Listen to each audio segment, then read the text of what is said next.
पढ़ाई करने के लिए जाऊंगा निहोंगो नो बेंक्यो ओ शी नी। अगर आप कहते हैं मैं जापानी ज़बान के लिए जाऊंगा तो जापानी ज़बान निहोंगो नी। तो निहोंगो आपकी क्या हो गया, नाउन हो गया। शॉपिंग के लिए जाते हैं, मैं लाहौर शॉपिंग के लिए जाऊंगा तो खाई मोनो नी, खाई मोनो नी, खाई मोनो आपका हो जाएगा नाउन। लाहौर ए खाई मोनो नी इकीमास, शॉपिंग के लिए जाऊंगा। शॉपिंग करने के लिए जाऊंगा खाई मोनो ओ शी नी इकीमास। गोहान ओ थाबे नी इकीमास, खाना खाने के लिए जाऊंगा। गोहान ओ थाबे नी, खाना खाने के लिए, क्योंकि तो खाना खाना है तो खाने के ऊपर काम होना है तो इसलिए ओ पार्टिकल का इस्तेमाल करेंगे। तो गोहान ओ थाबे नी इकीमास, खाना खाने के लिए जाऊंगा। ठीक है जी, उम्मीद आपको समझ आ गई होगी। चलते हैं पॉइंट नंबर 4 की तरफ। तो मैं रिपीट करता चलूं पॉइंट नंबर 3 में कि जब आप कहते हैं कि मैं ये काम करने के लिए जाऊंगा तो फिर उसके साथ जो काम आपने करना है उसका नाम लेकर आगे ओ पार्टिकल होगा, फिर आगे शीनी इकी मस जाऊंगा, या फिर जाना चाहता हूँ इकी ताइदिस, वो हम यहाँ पे पढ़ चुके हैं। और अगर आप कहते हैं कि मैं इस काम के लिए जाऊंगा, मैं शॉपिंग के लिए जाऊंगा, छाईमोनोनी इकी मस। उम्मीद आपको समझ आ गई होगी कि जब आपने कहना है कि मैं काम के लिए जाऊंगा तो गोतोनी इकी मस। पॉइंट नंबर 4 में है नाउन और वर्ब के बीच में नी पार्टिकल। पहले हम इसको समझ लेते हैं पॉइंट। अच्छा, नाउन और वर्ब के बीच में नी पार्टिकल का इस्तेमाल क्या है, फिर हम पढ़ेंगे नाउन और वर्ब के बीच में ओ पार्टिकल क्या है, ये तो आप जानते ही हैं। नाउन और वर्ब के बीच में नी पार्टिकल क्या है, तब आप किसी जगह में इंटर होते हैं, तब आप किसी जगह में इंटर होते हैं, उसके लिए क्या है, जगह आपकी क्या हो गई, कमरे में दाखिल होता हूँ, कमरे में दाखिल होता हूँ, यानी कि इंटर होता हूँ। तो क्या हो, या फिर चलो ठीक है इसको कहा लेता हूँ हेया नी, हेया नी, हेया आपका क्या हो गया, नाउन हो गया, आगे नी पार्टिकल, तो दाखिल होता हूँ तो वो हो गया वर्ब, तो हाईरी मास, हाईरी मास, हेया नी हाईरी मास। कैंटीन में दाखिल होता हूँ तो किस्सा ते नी, सॉरी शोक दो नी, शोकु दो नी हाईरी मास, कैंटीन में इंटर होता हूँ। यूनिवर्सिटी में जाऊंगा तो दाइकाकनी हाईरी मास, कैंटीन में दाखिल हो जाऊंगा अपना, यूनिवर्सिटी में जाऊंगा।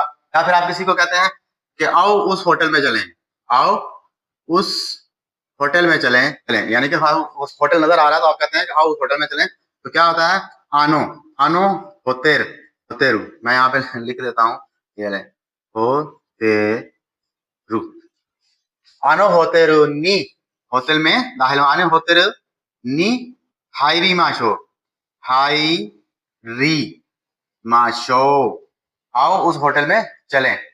तो ये है नाउन और वर्ब कि जब आप किसी जगह में एंटर होते हैं उसके लिए, कमरे में एंटर होता हूँ हेयानी हायरी मस, क्लासरूम में दाखिल होता हूँ क्योशिसनी हायरी मस, कैंटीन में दाखिल होता हूँ शुक्दोनी हायरी मस, काफी शॉप में दाखिल होता हूँ तो किस्सा तेनी हायरी मस।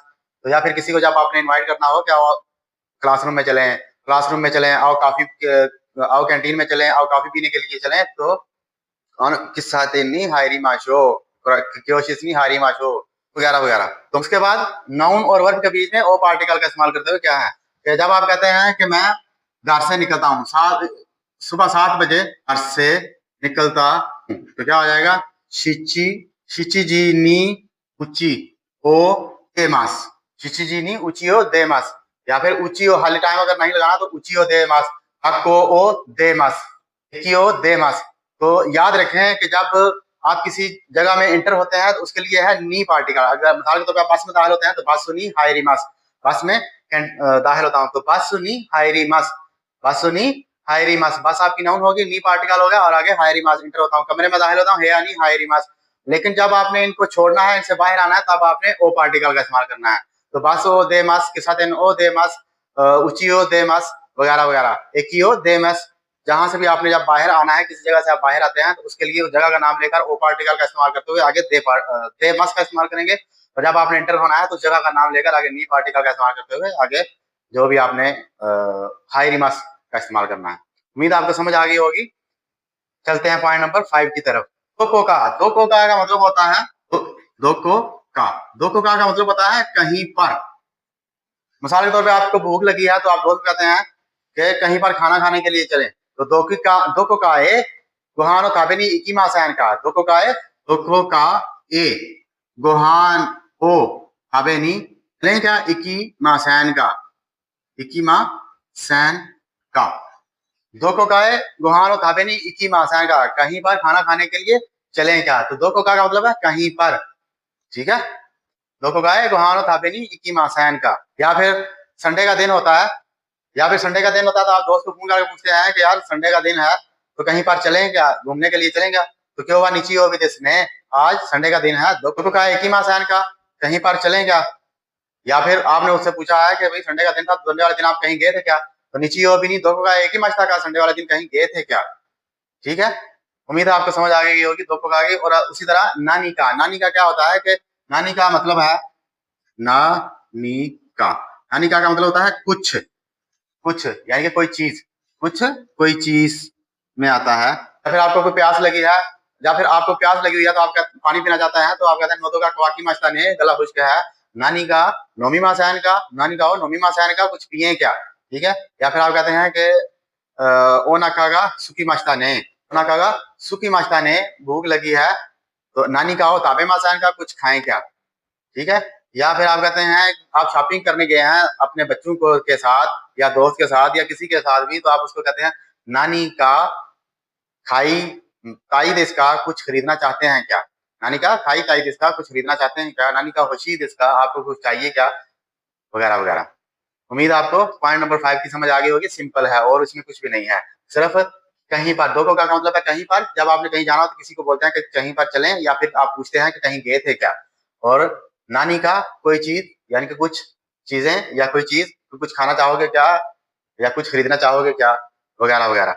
इसी तरह पॉइंट नंबर 6 में है गोचूमन।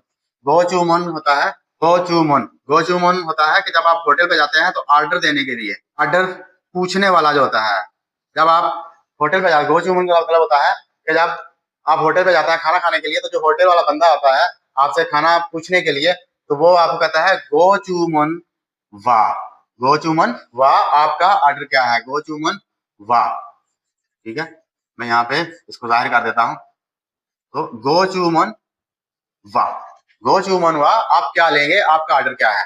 ठीक है जी, गोचूमन वाह, आप क्या लेंगे, आपका ऑर्डर क्या है? उसका पॉइंट नंबर 6 का यही मतलब है और उसका कुछ भी नहीं, कि जब आप खाना खाने के लिए किसी होटल वगैरह पे जाते हैं, खाना खाने के लिए, कुछ पीने के लिए, तो जब आपसे ऑर्डर लिया जाता है तो वो इस तरह का वर्ड इस्तेमाल करते हैं, गोचूमन वाह। या फिर आज जापान में जब जाएंगे तो आपको होटल की जॉब मिल जाती है, किसी ऐसी जगह पे जॉब मिल जाती है कि आपने सर्विस देनी है, तो फिर आप पूछेंगे गोचूमन वाह, आप क्या लेंगे, आपका ऑर्डर क्या है? तो ये है ग्रामर, लेसन नंबर 13 के ग्रामर पॉइंट। कोशिश किया है कि आपको अच्छे तरीके से समझाऊं, जो मेरे पास इल्म था मैंने आप तक पहुंचाया है, उम्मीद आपको अच्छे से समझ आ गई होगी। भी किसी चीज की समझ ना आए तो आप डिस्क्रिप्शन में मेरा नंबर लिखा हुआ है, पर्सनली मुझे मैसेज करके पूछ सकते हैं, वीडियो बनवा सकते हैं, बिल्कुल फ्री ऑफ कॉस्ट है। ठीक है, नेक्स्ट वीडियो में, तब तक के लिए इजाजत दीजिए, अल्लाह हाफिज।